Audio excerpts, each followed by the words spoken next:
সবাইকে শুভ সকাল। আশা করি সবাই ভালো আছো।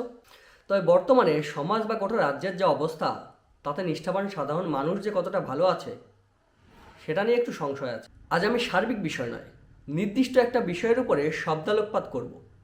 গত ইংরাজি 16 এবং 17 মার্চ 2024 দুদিনব্যাপী 6টা শিফটে রাজ্য জুড়ে হয়ে গেল বৃহৎ এক নৈরাজ্যের অনুষ্ঠান, যেটা ফুড সাপ্লাই ডিপার্টমেন্টের এসআই নিয়োগের পরীক্ষা নামেও পরিচিত। কী ব্যবস্থা ছিল না সেই অনুষ্ঠানে? সব ছিল, সব।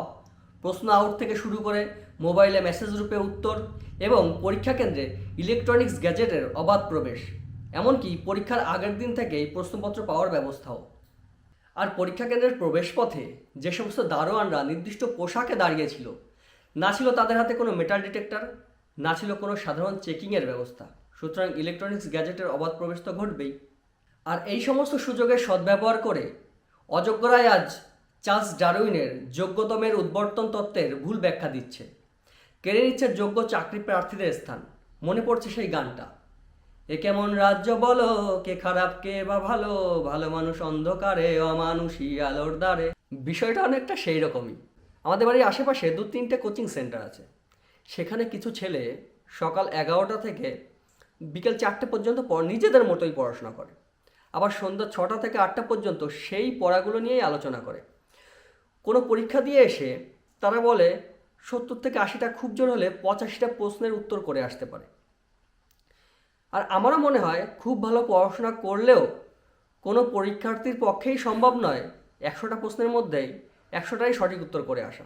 কারণ জিকে পার্টের সিলেবাসটা মহাসমুদ্রের মতো, কেউ কখনো জিকে পড়ে শেষ করতে পারে না।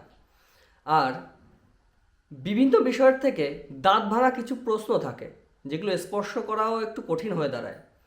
আর ওদিকে চাকরিচোর কিছু মানুষ পড়াশোনার ধার না ধরে চাকরির দালাল মারফত আগাম প্রশ্নের উত্তর নিয়ে বা মেসেজের মাধ্যমে উত্তর নিয়ে 95 থেকে 100টা প্রশ্নের উত্তর করে আসে।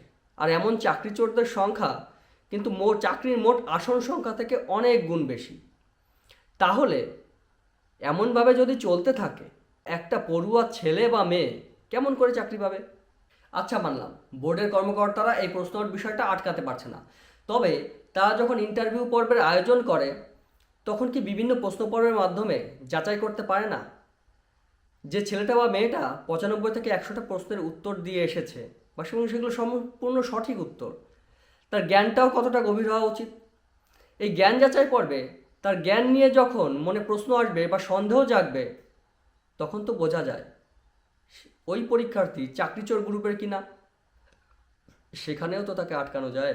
একটা বিষয় বুঝি না, পরীক্ষার্থী থেকে সাধারণ মানুষজন সবাই জেনে যাচ্ছে যে পরীক্ষার আগে প্রশ্ন আউট হচ্ছে, পরীক্ষাগারে মেসেজ হচ্ছে, মোট কথা দুর্নীতি হচ্ছে এবং সেটা ব্যাপক আকারে।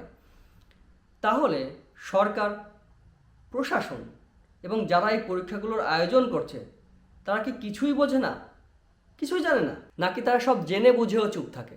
তাদের উদ্দেশ্যই এটা, পরীক্ষার আয়োজন করবে, বিশৃঙ্খলা হবে, ছাত্রছাত্রীরা কেস করবে, কোর্টে দীর্ঘদিন ধরে শুনানি চলবে, নিয়োগ ঝুলে থাকবে, নিয়োগ করা লাগবে না, বেতন দেওয়া লাগবে না, আবার বলবে আমরা তো নিয়মিত পরীক্ষার ব্যবস্থা করি। কিংবা বিষয়টা শস্যের মধ্যে এই ভূতের মতো ব্যাপার নয় তো?